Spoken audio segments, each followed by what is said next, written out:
Hello, I'm Paul Beckwith, and in this video, I'm going to be talking about tipping points in the ocean atmosphere system.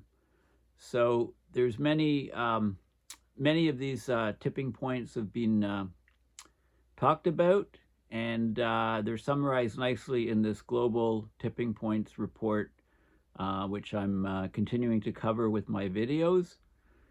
So, a lot of them relate to the question of, how will the El Nino change and La Nina change as climate change continues to accelerate? Because that determines, what we can expect, in the future, basically. And, if there's large changes in the, ENSO patterns, then that will change the monsoon patterns in the equatorial regions, which will then affect literally billions of people. So it's a very important question. Will we go to more of a permanent El Nino type state? It all depends on the longitudinal temperature gradient in the tropical regions. I mean, that's one of the key factors. Okay, so let's delve into this report. So this is the section 1.4 of the Global Tipping Points report. There'll be a link in the description as usual. So we're looking at the tipping points in the ocean and atmospheric circulation systems. Okay, so looking at the scientific evidence for tipping points across these ocean and atmosphere circulations. Of course, the warming of the oceans, the modification of the wind patterns, and the increasing freshwater influx from the melting ice in the Arctic especially can hold the potential to disrupt the established circulation patterns. And then this affects everybody on the planet, right? If we're talking about global circulation patterns being disrupted. So there's evidence for tipping points in the Amoc, the Atlantic Meridional Overturning Circulation, which I've talked about recently.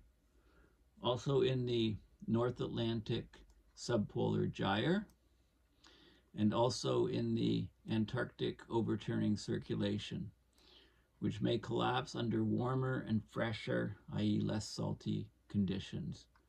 Okay, so any slowdown or collapse of these global oceanic circulation patterns would have, of course, far-reaching consequences for the rest of the climate system, like shifts in the monsoons in the equatorial regions. Okay, there's evidence that this has happened in the past, leading to vastly different states of the Sahara following abrupt changes in the West African monsoon. So at one point, the Sahara was a much, it was a lush, vegetated place, and then suddenly that tipped over into desert, very abruptly, about 5,000 years ago or so. There's evidence about the tipping of the monsoons over South America and Asia as well, but it's limited. But large-scale deforestation or air pollution are considered as potential sources of destabilization. So again, this connects into the whole climate system. We need to look at the whole climate system. So, we try to look at the parts separately, but it always comes back to the entire system. So there's little indication for tipping points in the clouds in the tropics or in the mid-latitude atmospheric circulations, the jet streams, the Rossby waves, etc. Those things seem to be changing more, not tipping, but changing incrementally. Tipping towards a more extreme or persistent El Nino southern oscillation state is not sufficiently supported by models and observations, okay? But that a lot more work needs to be done on that. So the thresholds of many of these systems to tip are uncertain, but if tipping does occur, it could be devastating for many millions of people. So stabilizing climate, along with minimizing other pressures like aerosol pollution and ecosystem degradation, is critical for reducing the likelihood of reaching tipping points in the ocean atmosphere system. Okay, most of the stuff in this video and in this particular chapter on ocean atmospheric tipping is in this paper, Tipping Points in Ocean and Atmospheric Circulations or System Dynamics, okay, which is, I don't know if that's been accepted, it's been published yet.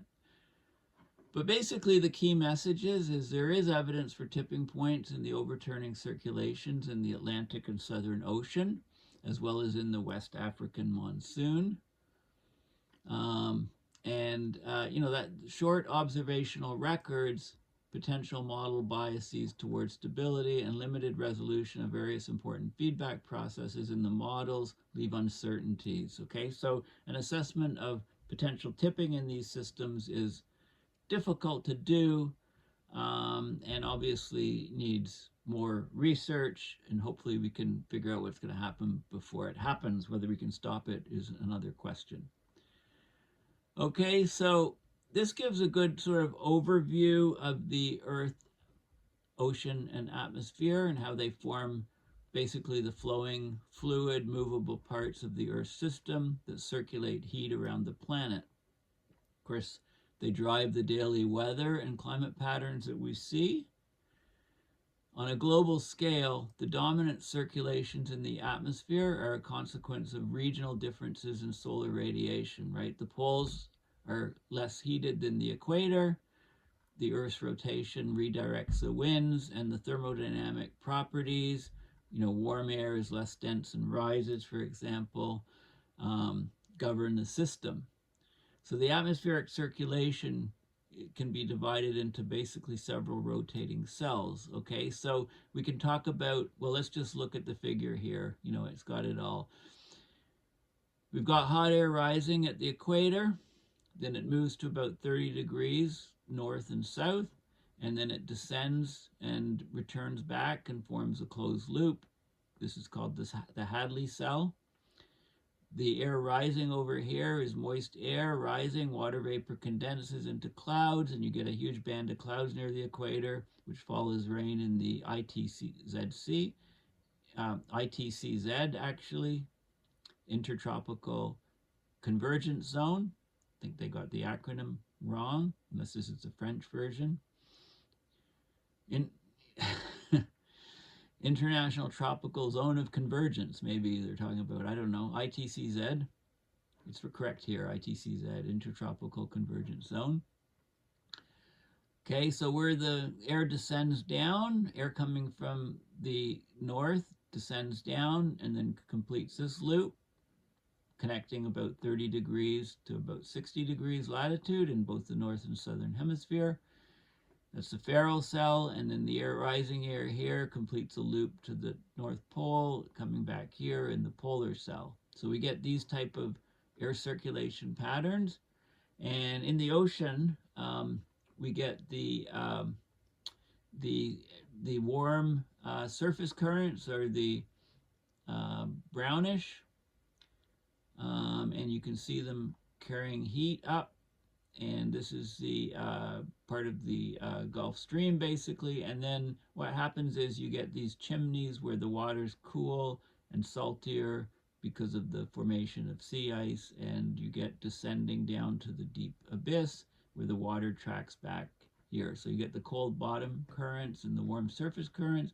In the Pacific, it comes up here and loops around, and then there's a chimney where it descends into the cold bottom current. And there's multiple chimneys where that occurs, sites of deep water formation around Antarctica. Okay, so that's the, you know, and then we get certain patterns. We get the trade winds coming from the east to the west near the equator. We get the westerlies up at the up where most people live in the northern hemisphere. There's westerlies down here, and then you get the polar easterlies. So like gears in a finely tuned watch, essentially. So this is a good overview of the circulation. Basically, the Hadley cell is formed either side of the equator by warm air rising near the equator at the Intertropical Convergence Zone, and then it sinks in both mid-latitudes at 30 degrees north or south, and then you get the Ferrel cell, and then you get the polar cell Because of the Earth's rotation, you get deflection to the right in the northern hemisphere, deflection to the left in the southern hemisphere, and it sets up these different wind patterns. Of course, 70% of the Earth's surface is covered by the global ocean, right? It's divided into basically the Atlantic, the Indian, the Pacific, and the Southern Oceans. And the ocean currents circulate water around the Earth as a result of pressure gradients driven by differences in temperature and salinity. So we get this global THC, global thermohaline circulation, also known as the ocean conveyor belt.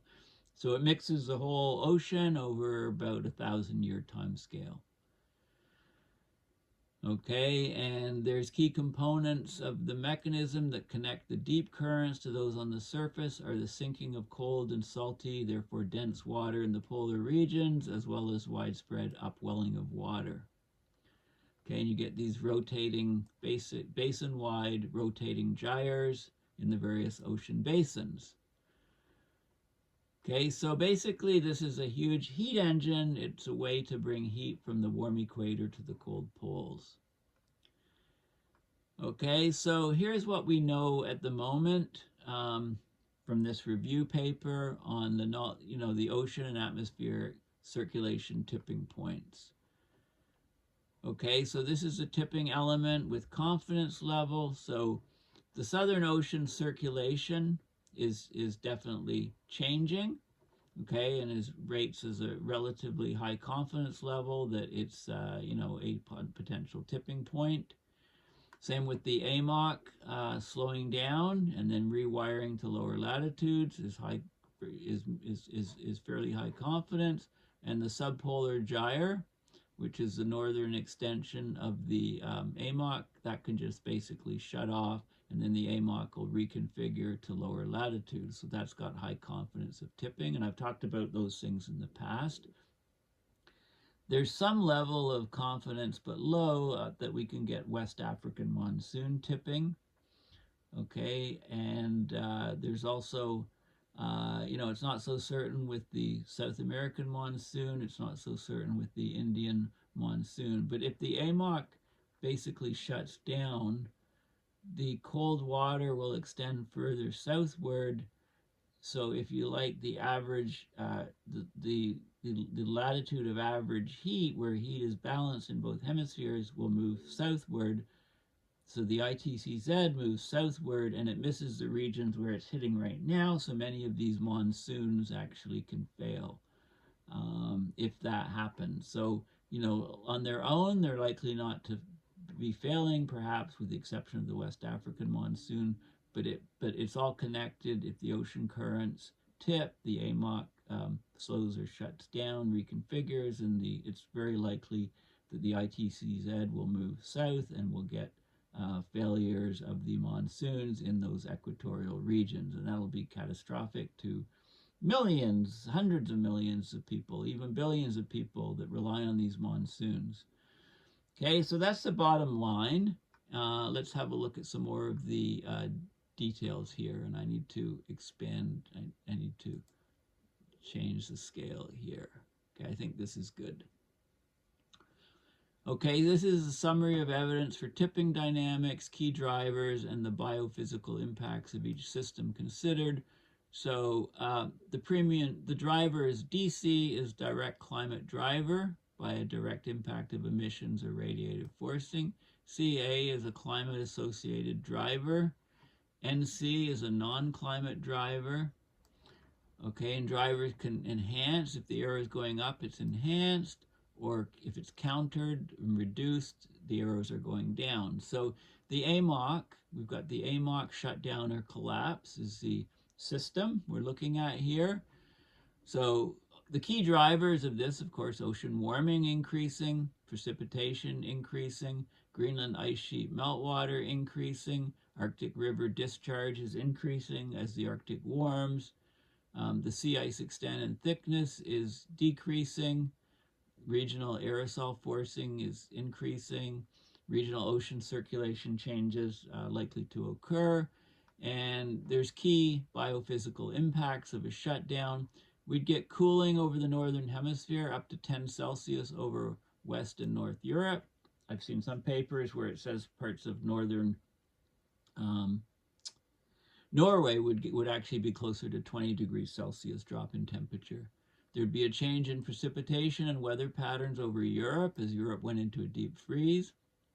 There'd be a change in the location and strength of rainfall in all tropical regions, right? And I've said the ITCZ actually moves south because you can think of it sort of as the average midpoint between the hemispheres for equal heat on either side, north and south.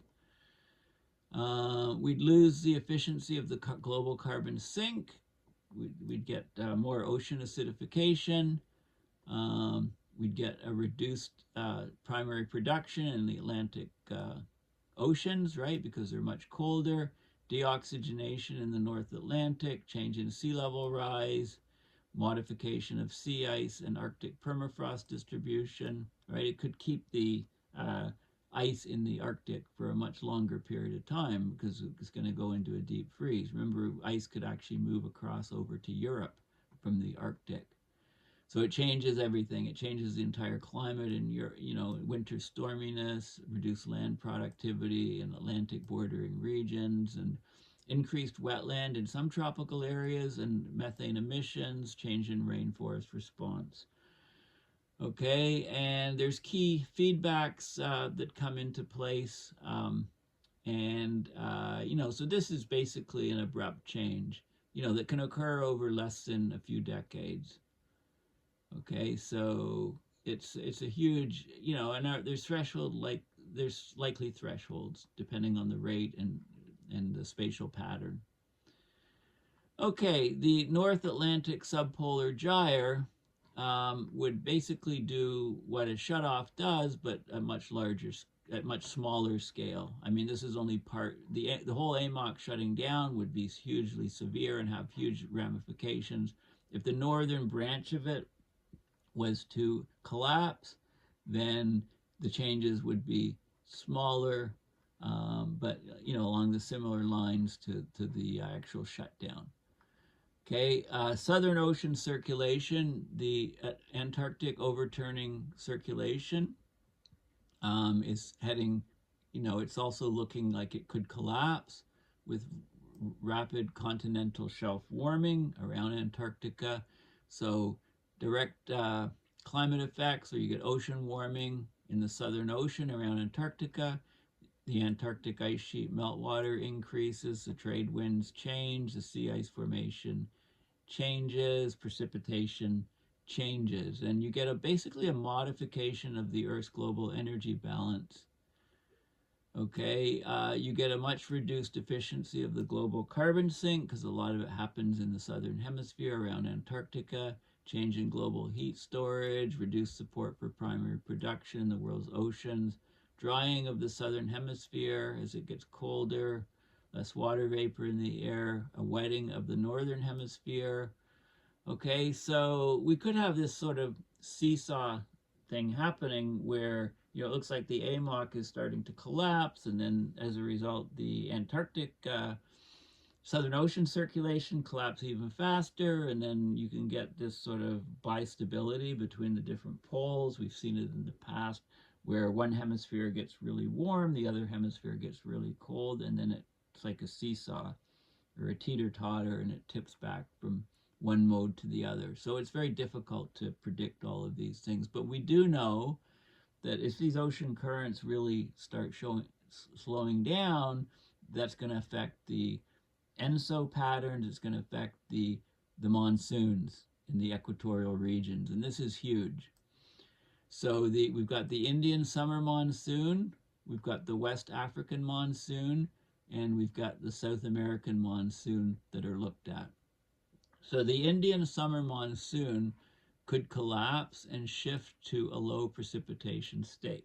So this could happen on its own, but it's certainly going to be driven if there is an ocean circulation shutdown or rewiring. But if we just look at the Indian summer monsoon, we're getting increased summer insolation, increased water vapor in the atmosphere, the Indian Ocean dipole can change, the ENSO can change, right? We can get all of these different, clouds can change, Indian Ocean warming, aerosol loading. Basically, we can get a massive change in the precipitation in the Indian summer monsoon. That would, basically a change in the tropical and subtropical climates and biodiversity loss and ecosystem degradation. Could take decades to even longer, centuries, and basically we can talk about the aerosol optical depth as changing, the interhemisphere, so the difference between the aerosol optical depth in both hemispheres being larger. The Amoc slowdown would really have a big impact on the monsoon. The West African monsoon, also same sort of thing, collapse or abrupt strengthening, basically a massive change in precipitation, a change in the tropical and subtropical climates, and biodiversity loss. Same as, so the monsoons are threatened on a lot of different fronts. And the South American monsoon, we don't know so much about, but again, we'd probably have a massive change in precipitation, change in the climate there, biodiversity loss, okay? And the extent, some critical thresholds that people have looked at in various papers are, again, this interhemispheric asymmetry in the aerosol optical depth, the Amazon deforestation, the Amazon rainforest deforestation, if it hits basically 30 to 50%, could cause a collapse. And this is tied to the Amoc slowdown. Okay, so those are the key factors. So the rest of this section really looks at some of the details, and I'll look at some of the figures here. So this is the major ocean circulation systems in the North Atlantic. We have the Gulf Stream, we have the surface water coming up, splitting. So we get splitting into two components, and we get and then we get these chimneys. So this is the red area is the chimneys where the water, the water cools as it moves north, becomes, it can become saltier, heavier density, and it becomes saltier if it meets the fringe of the sea ice, right? Sea ice rejects salt. That salt goes into the surrounding water, so it becomes colder and saltier, and then sinks down to the abyss. At this location, also does it here. This is the whole subpolar gyre region, which could collapse. So basically, the Amoc is definitely showing signs of being stressed. It's slowing down significantly. So generally, the Atlantic Meridional Overturning Circulation, it refers to a three-dimensional circulation pattern in the North Atlantic. There's warm upper ocean waters. The upper branch moves northward from the tip of southern Africa to the northern North Atlantic. It cools, it sinks, it returns southward as cold, deep waters. The Amoc basically moves heat from the south to the North Atlantic, helping to maintain the mild climate of Western and Northern Europe. So it shapes the climate of the whole Earth, basically. It influences the 1 to 2 temperature degree difference between the northern and southern hemispheres, and the location and strength of rainfall across the tropical regions. So has a huge impact on the monsoons, the location of the monsoons, where the rainfall is. Okay, but fresh, warm water is less dense than cold, salty water. So as climate change proceeds, the surface waters in the northern North Atlantic may become less dense, so it's harder for the water in that region to sink.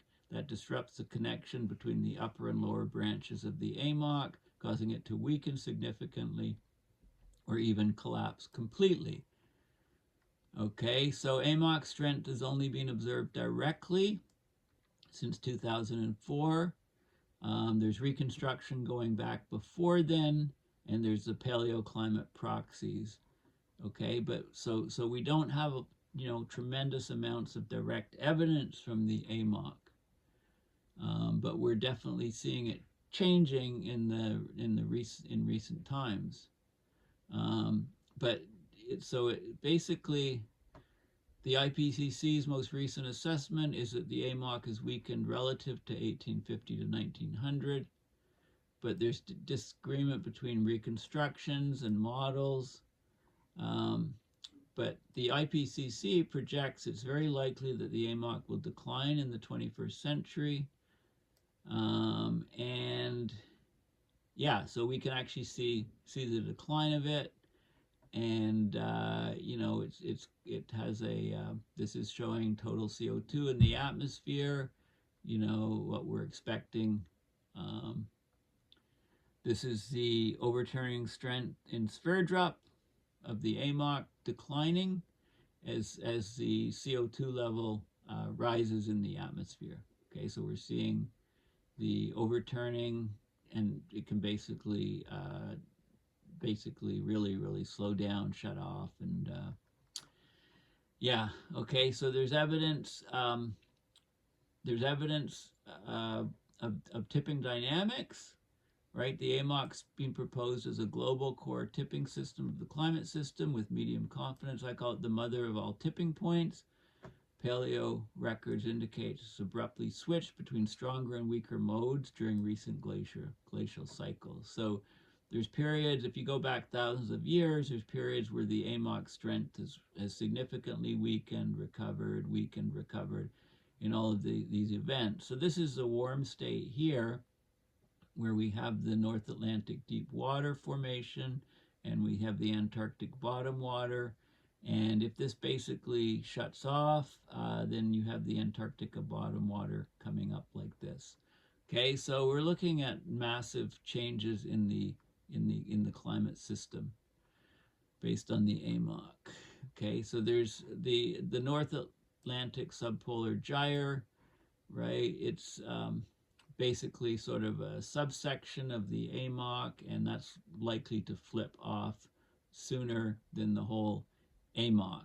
And we're actually seeing frightening signs that this is already happening because of this cold water pool south of Greenland, or if you like, the global warming hole. And I've talked about that quite a bit. So we're seeing those sort of signs occurring. This is the ocean, different parameters in the ocean, and the sea surface temperature increases and not occurring, you know, precipitation changes as well. Okay, so all those things are happening. There's evidence that we're approaching these tipping dynamics. Same sort of thing in the Southern Ocean circulation. Two main tipping points in the Southern Ocean have been discussed in the past, which both could have large and global climate consequences. The first is the slowdown and collapse of the Antarctic overturning circulation.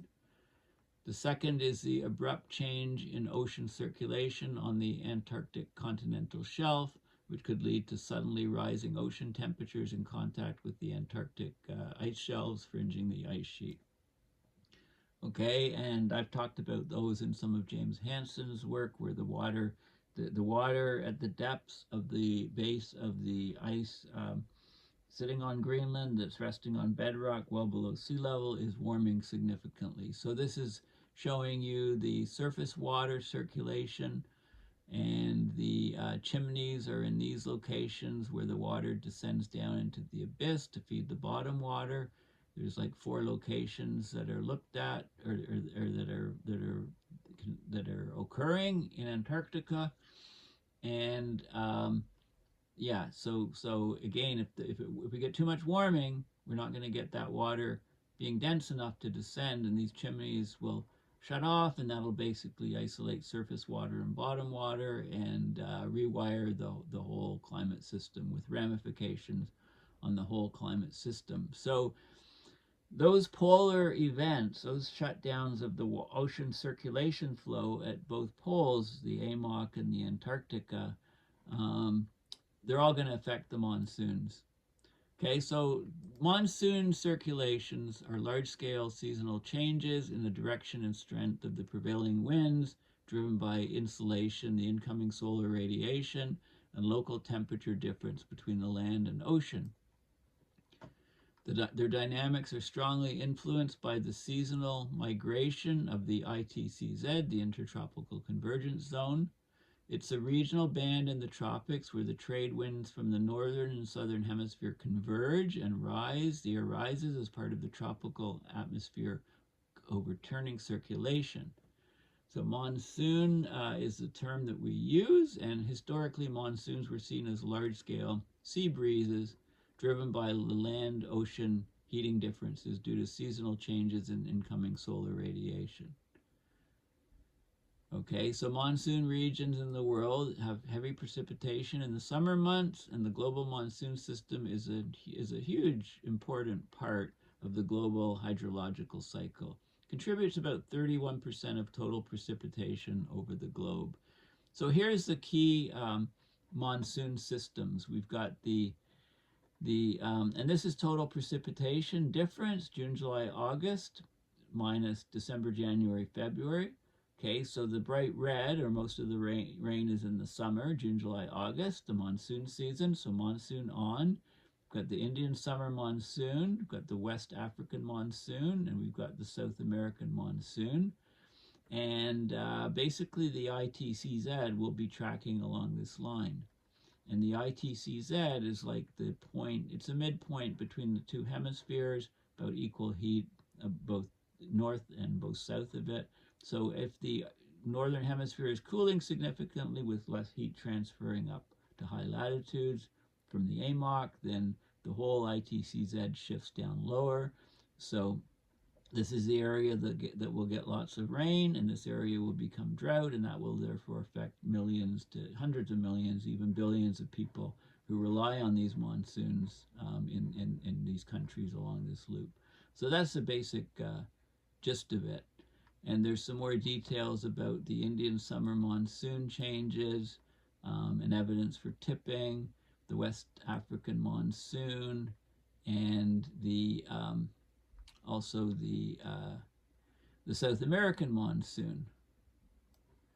Okay, and basically, you know, there's other tipping points that are looked at now in the role of clouds, of course, in the Earth radiation budget is quite well known. So they look at, you know, is there going to be tipping points in clouds, for example? I mean, they're not privy to Hansen's recent papers and the reduction of sulfur that is affecting all the huge warming of the oceans. But, you know, it's well known that high clouds have an overall warming effect because the solar radiation comes in, passes through the high clouds, heats the surface of the Earth heats up, emits the infrared radiation, which is trapped by the high clouds. So high clouds have a net warming effect on the planet. Of course, low clouds have the opposite effect. Low clouds are basically, they're not thin and wispy, they're more solid. You know, they block a lot of the solar radiation, so it doesn't reach the surface, and the infrared can actually be absorbed and then re-emitted from these clouds with the high emissivity, it's called, and basically cause a significant cooling. So low clouds cooling, high clouds warming. The problem with the sulfur taken out of marine shipping fuels is that there's a lot fewer low clouds because we're lacking cloud condensation nuclei from the sulfur. Okay, so they don't see tipping in the cloud dynamics, but the ENSO is very interesting. The effect on the ENSO from rapid climate warming is a big, huge question mark. Okay, so this is the ENSO. We've had this is 1980 to present. We've had these extreme and extremely, you know, extreme El Ninos. We've had strong La Ninas. This is the El Nino in 2016, the most recent extreme one, where this shows you the temperature distribution. So 30 degrees Celsius down to 22 over here. This is in the La Nina of 1983. This one over here, or this one here rather, and you can see the temperature gradient is much lower. So this is the key part of the El Nino, to see the ENSO, to see how it's affected. The El Nino Southern Oscillation is the dominant interannual mode of variability in Earth's climate. So it originates, of course, in the tropical Pacific. It affects the sea surface temperature, the trade winds, the rainfall, many other climate variables, right? It's the biggest source of climate variability, of natural climate variability in the climate system. The El Nino events typically happen every 3 to 5 years, so it's called interannual. The tropical Pacific average climate is characterized by a strong east-west gradient along the equator. So there's a temperature gradient along the equator of about 5 to 6 degrees Celsius. There's warmer sea surface temperatures in the west, and there's colder ones in the east, and that gradient is maintained by the easterly Pacific trade winds, which keep the warm water pushed up on the west. Okay, those trade winds, the Walker circulation, weakens during an El Nino. The gradient weakens, and the water sloshes across, bringing very high temperatures right across over to South America. The cold phase, the Walker circulation or trade winds intensify, pushing the warm water even further to the west. Okay, so that gradient of 5 to 6 degrees C is the key. How will climate change affect the temperature of the water in the Western Pacific? How will it affect it in the Eastern Pacific? Okay, because if that gradient is reduced, if we get a lot of warming in the east and that gradient is reduced, then we'll go to more of a permanent like El Nino state. If the water in the East Pacific is not warmed too much and the stuff in the west is warmed much larger, then the gradient will be large, 5 to 6 or even larger, so we'd be more in a permanent La Nina state. Okay, so if you had to bet, I would bet on going to more of an El Nino state.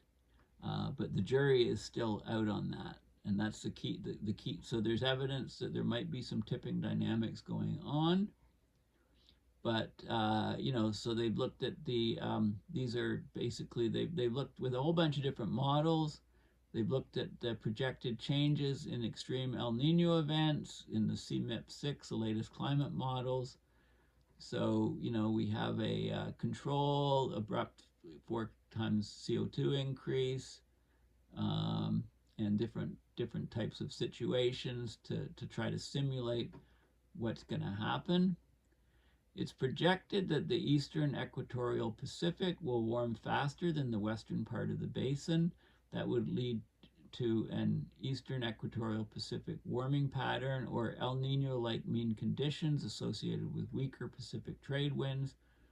Okay, so most climate model future projections show this type of pattern, a strengthening El Nino. Okay, but that's not in all climate models. Also, in the paleo records during the warm Pliocene about 3 to 5 million years ago, global surface temperatures were on average about 3 degrees Celsius above pre-industrial. The east-west sea surface temperature gradient was indeed reduced.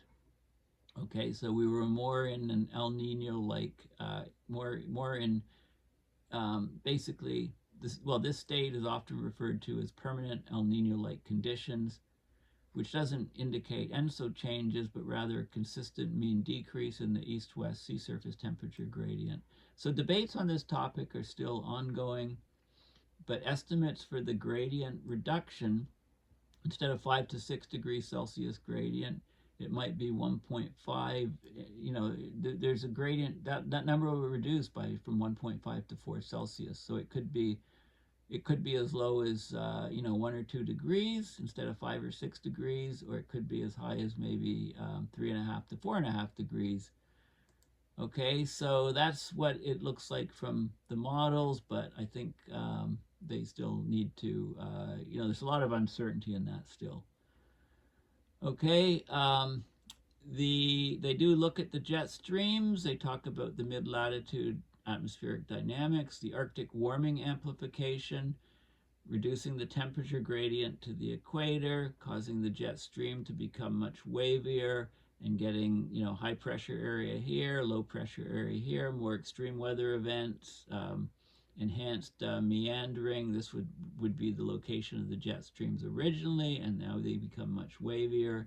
So is there a tipping point in that sort of thing? And they didn't find, they talk about the quasi-resonance of the jet streams, they talk about the increase in extreme weather events, but they don't see, you know, tipping behavior in that. So, but again, I think this is still sort of preliminary, early type of stuff. So that's what I wanted to talk about in this video. So I think, you know, what's really clear is there's huge connections, of course, between the changes in the ocean currents and the changes in the tropical monsoons. And if these tropical monsoons shift, and they have at periods in the past, it's going to completely change life in the mid-latitudes for hundreds of millions to billions of people. So it's a very significant area of, it's a hot area of research, if you like, because it affects so many people. So thanks for listening. Please consider going to my website, paulbeckwith.net, and donating to my PayPal to support my research and videos. Thanks again, and bye for now.